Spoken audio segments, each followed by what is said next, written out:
Growing up, I associated candles with pure functionality, just to get rid of the smell of fried onions and garlic in the kitchen, until I was introduced to this world of cozy candles. My mom got me this candle. I smell this candle and I think, she's a woman. She's sophisticated.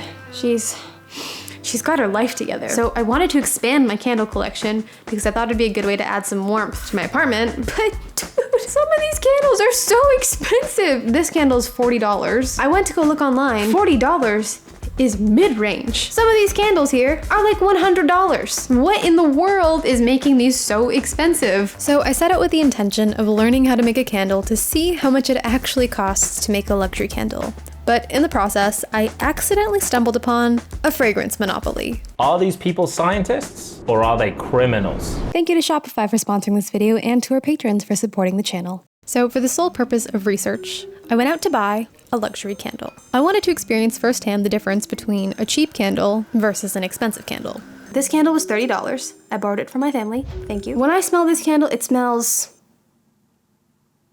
like flowers. All right, we got our expensive candle lit. This candle smells like expensive hotel. This candle smells like my kitchen at 8 p.m. The main difference that I note is that this candle has a lot more going on. There's a lot of layers. It just smells a lot more complex. It's a smell that I don't think I would get as sick of as quickly, whereas this one, I think after 30 minutes, it's done its job. It's lights out. I really like this candle. The only thing that I don't like about it is the price tag. How much of this expensive price tag is the branding? So what I want to do is figure out if we can make an expensive smelling candle, but without the expensive price tag. So I started looking into how to make a candle. I watched videos, read some articles, and even found this Shopify guide on how to make a candle. Then after comparing notes, it turns out making a candle requires 3 steps. The first part in creating a scented candle is figuring out the scent, and that is made by using fragrance oils. So first, what's a fragrance oil? They're oils made in a lab that are comprised of 2 parts. The smell part, or scientifically known as a volatile aromatic compound, and a carrier oil, which is what suspends the aromatic compounds to make a fragrance oil. And when you burn a candle, you release those volatile aromatic compounds into the air. Fragrance oils are found on a spectrum between 100% natural raw materials to 100% synthetic or lab-made materials. On the one hand, you've got essential oils, and on the far other side, you've got synthetic oils. A natural fragrance oil falls somewhere in the middle because it contains some real raw materials and some synthetic compounds to make it more stable.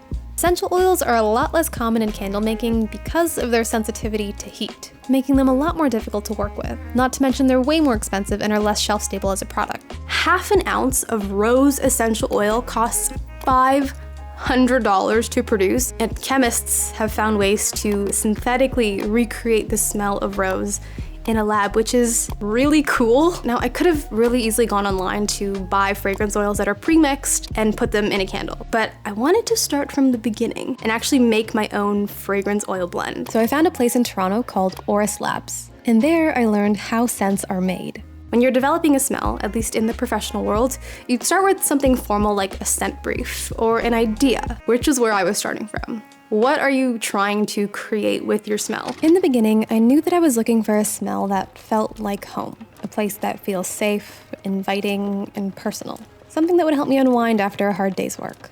Now, how do you make that into a smell? Well, you smell a lot of different fragrance oils and have fun. So I spent 3 weeks trying to find the perfect fragrance, taking notes of smells that I liked and ones that I didn't like. They were smells that reminded me of my mom, a fancy hotel stay, having a drink at a bar, the beach. They were smells from times where I could just exist and relax, which was perfect for what I was trying to achieve. So then I was left with a bunch of smells. And I liked each of them individually, but I had no idea how they were going to come together. Smelling stuff for a long period of time is very heavy on the nose. Wow. This is the part where perfumer expertise really comes in. Learning how to take all of these different fragrances and all of these different notes and combining them in a way that is harmonious. Earlier when I was smelling the 2 different candles, the cheap candle smelled flat, very one-noted. But when I smelled the expensive candle, it was like it was layered. Like there were all of these different smells happening, kind of like when you have a really good broth in a soup, all of these flavors melding together into one beautiful bowl. That is what the expensive candle smells like. There's 3 types of fragrance notes: top notes, middle notes, and base notes. And their classification depends on their rate of evaporation. So with a top note, it's the first smell that you'll notice, but it's also the first one to fade. But with a base note, it's one that you'll notice the last, but it does linger the longest. So when you smell a really good candle, there'll be this magical moment where you can smell all the notes at once. So when blending, you think about fragrances in these groups, then as a whole, and you keep tweaking the amounts until it feels right. It's not an exact science, and this is where trained noses and expertise will separate a whatever smell into something that's special and complex. It took a while to tune the recipe, but I finally found a fragrance oil blend that I really liked. Amira, the perfumer who was helping me out at Oris Labs, even told me that I should patent this. I don't really know how to patent a smell, but that feels like a good sign, right? So I wanted to break down my smell into its different notes. I've got all of these different smells all wrapped up into this one blend. This is what's in the top note. We've got bergamot and sea salt. Very, very fresh. It smells like a good lemonade. The middle of the smell you'll get, it's very subtle. In the middle, it's cashmere, so it smells like fabric, but coziness in a bottle. And then the base notes is where I have a lot of different smells. We've got vanilla, there's jasmine, there's rose, there's sandalwood, some smoked tonka, just like a little bit of smoked tonka bean. So the base of this fragrance is definitely very woody and warm and musky. So when you put all of them together, you've got a little bit of freshness at the top, you've got the warmth in the middle, and then you've got something kind of smoky on the bottom. It's like something that you wouldn't expect to go together. They all seem like things that don't mesh, but somehow when you bring them all together in the right amounts, it creates a smell that I would like my home to smell like, and it feels very comforting. And to make sure that I wasn't the only one who liked the smell, I sent it to my friends to try. I quite like this smell. It's like a laid back vibe. Yeah, it's really cozy. I'm literally in my chair, I'm laying back because I'm like, it's time to chill. It feels like I have like a really warm beige blanket around me, and I'm wearing comfortable socks. You gotta throw in some jazz. Ooh, maybe but it's some playing on vinyl Yeah. in another room. Lo-fi hip-hop girl would smell this candle. So after choosing the scent, the second step in the candle making process is choosing all of the other materials. The three main things are the wick, the wax, and the vessel that it's all gonna be contained in. There's a lot of different waxes that you can choose from. You've got coconut wax, you've got soy wax, you've got paraffin wax, you've got beeswax. The most common wax that you'll find amongst cheaper commercial candles is paraffin wax because it's cheap to produce. But it also does this. They are the same candle. So this is a paraffin wax candle, and what happens when you burn this type of candle is that it leaves this kind of black soot around the rim of your glass. Paraffin wax has gotten this reputation for being unsafe and unclean to burn. There's this really great video by Future Proof that delves further into this specific subject if you're interested. But back to picking a wax. The other thing to consider is how much fragrance the wax can handle. Cheaper waxes like paraffin wax have a fragrance load of around 6%, whereas a coconut or soy wax candle has a fragrance load of around 8 to 12%. This means that candles with more expensive wax may also contain more fragrance oil, which can add to the cost. And ultimately the wax that I ended up choosing for my candle is a blend of coconut and soy. I'm gonna run my finger along there. Nothing. Do you see the difference in my fingers? Once you've chosen all of the components, now it's time to put it all together to make a sample candle. We made 3 slightly different variations. Everything was the same except the wick, which changed slightly in width. Then, once the candles were poured and set, it was time to move on to the next phase, burn testing. And that's the part where you test everything. We are making a fire product, which has great potential to be dangerous. So this part is very important. No overheating, exploding glasses, flames that are too high. At this point, you'll figure out which wick is the right one and if there's anything else in your recipe that you need to adjust. Candles do smell differently once the fire. Like this candle has not been burned at all, but then this candle that has gotten to the very, very bottom smells so much different. I think that's in part because of the wick, but also fire changes smell. Chemistry. But there's more, because the whole reason that we went on this journey was to figure out if we could make an expensive smelling candle for cheaper. So I finished designing the candle and I was just looking at the numbers, all of the costs associated with making them, and I realized if I'm gonna do this cost comparison fairly, I need to consider economies of scale, because I assume larger candle companies are not basing their costs on one candle. I ended up going back to the Shopify blog to learn more about the business side of candle making. I'll link it in our next newsletter. Now, I'm not gonna make thousands of candles because I'm a YouTuber, not a candle maker, but hey, maybe now we'll have merch. I ultimately decided to make 144 candles to benefit from economies of scale. There's all these real costs that go into making a candle, like making labels, bags, but there's also all of the time that goes into making a candle, like applying the labels to 144 candles, stamping 144 of the bags, quality checking each and every candle. Turns out that when you have 144 candles all open at the same time, it gets to your head a little bit. I had a little bit of a crisis because some of the candle wicks weren't completely centered. After all, they are hand-poured. I'm certain bigger brands and luxury candles have a more streamlined process than I did. They're clearly not stamping their bags one by one in their apartment, and they probably have more robust sales channels than my online store. But as a team of one ensuring quality, it definitely took some time. What mattered most was that each candle felt like there was care put into it. I wanted every candle to feel special, so I also hand-wrote a bunch of cards to include with each candle. So with all the candles ready to go, let's take a pause to break down the costs. And our grand total is $42.69 per candle. This is just the hard costs and the assistance to produce 144 candles. $42.61. Where are these costs going? We have the jars, which is $2.17 per unit. Our wax, which is $3.33 per unit. And then we have our wick, which is 66 cents per unit. So where did the rest of the costs go? Because our total so far is $6.16. And there are some less obvious costs like labels and packaging materials and shipping it to a fulfillment center. But now we are at $13.85 a unit. But then, Melissa, how did we get to $42.69 a unit from $13.85 a unit?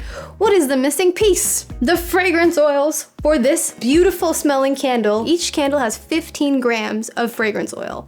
That costs $28.84 a unit. Why are these fragrance oils so expensive? And who makes them? I think we need to do some more digging. So I tried to find the people behind the fragrance oils. And I learned that there's actually 4 big companies that supply the world with smells. But then it got more interesting. There's an investigation. So I did some more reading and I learned that there's an oligopoly. To figure out if this had anything to do with the expensive fragrance oils, I wanted to talk to someone who understands econ a little bit more than I do. An oligopoly, yeah. So I asked Taha to do my homework for me and prepare a presentation for us. Something smells fishy. A presentation about the fragrance cartel, allegedly. I don't actually know whether or not I can say that it's a cartel without being sued, but I'm pretty sure I can. I'm ready. What is an oligopoly? What do these nations have in common? And why are you so stinky? These are all important questions that we will answer in this presentation. So let's take it one by one. You sent me an article. It was about the top 4 groups that were raided in a coordinated antitrust probe.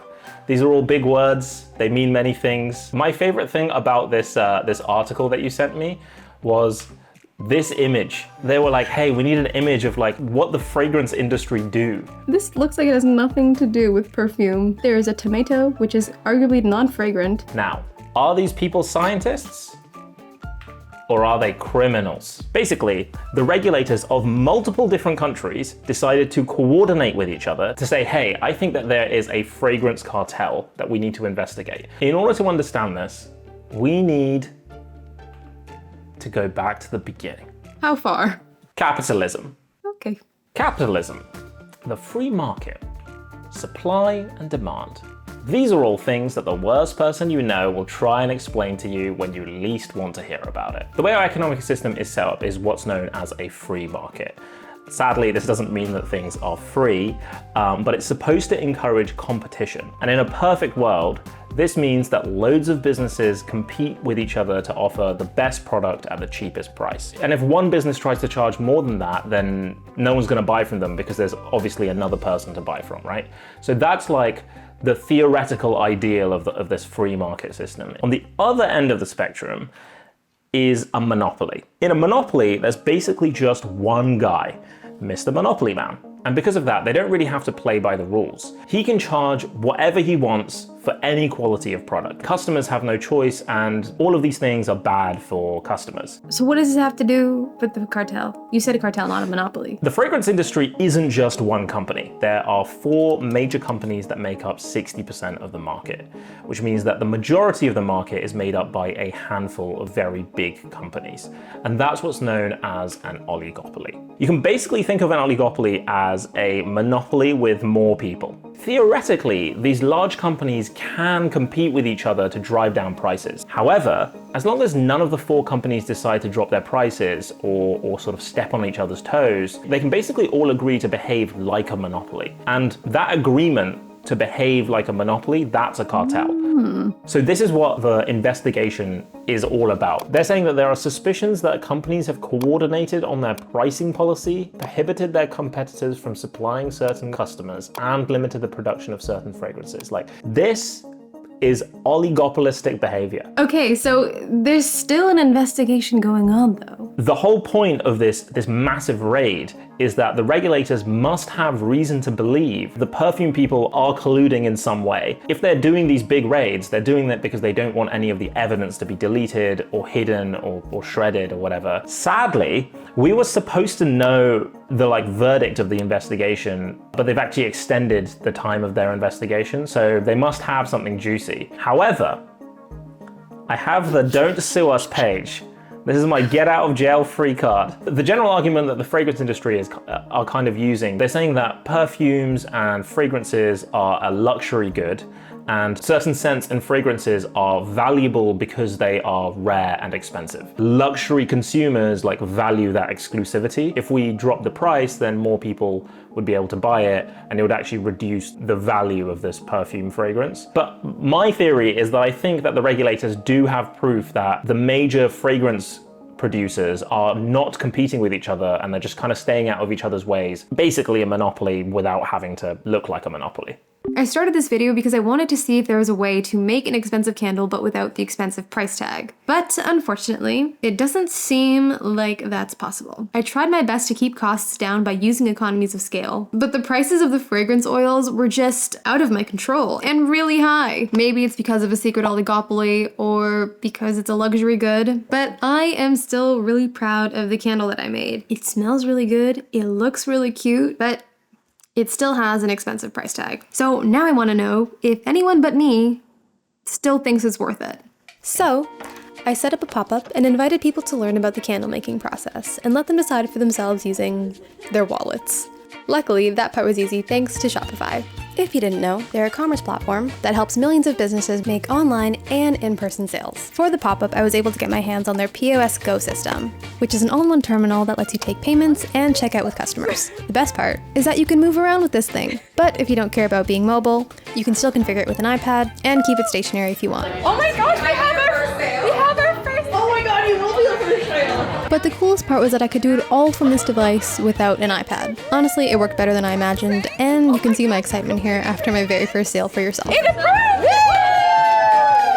And you can find them in our online store that's powered by Shopify. So thank you to Shopify for being a great partner in this project and for making my pop-up feel like an actual store. And if you're inspired to maybe start your own crafty business, you can access a free trial and learn more at shopify.com/answerinprogress. I remember being so nervous about sharing something that I've been working on for the past 6 weeks. A project that felt really personal, now on display for people to see. And most importantly, smell. It smells really fresh and slightly florally and kind of like a pretty scent.